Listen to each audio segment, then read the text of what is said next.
দেখা যাক ব্যাটাদের কোনো গোপন তথ্য আবিষ্কার করা যায় কিনা। কম্পিউটার সচল হতেই পেনড্রাইভখানা লোড করে ফেলল পার্থ। মাউস টিপতেই বিস্ময়, ছবি, সার সার ছবি, নিছক ফটোগ্রাফ নয়, ক্যামেরা বন্দি একগুচ্ছ পেন্টিং। সবকটারই বিষয়বস্তু পর্বত, সম্ভবত হিমালয় নিয়ে আঁকা। অনভিজ্ঞ চোখও বলে দিতে পারে কোনো দক্ষ শিল্পীর কাজ।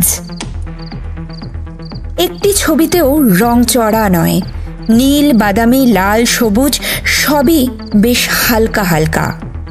আলো ছায়ার খেলাও আছে ছবিতে, তাকিয়ে তাকিয়ে দেখতে ইচ্ছে হয়। অবনী বললেন, এ তো কোনো বড় আর্টিস্টের এক্সিবিশন থেকে তোলা ফটো। খুব পাওয়ারফুল ডিজিটাল ক্যামেরায়, এবং সবকটা ছবি মনে হয় জল রঙে আঁকা। নিতিন বিড়বিড় করল।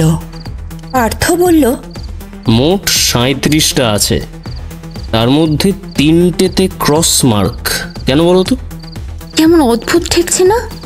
নিতিনকে যেন সামান্য চিন্তিত দেখালো। বৈজনাথ রায়কে 3খানা ছবি আঁকার অর্ডার দিয়েছিল না লোক দুটো? তাই তো, ঠিকই তো।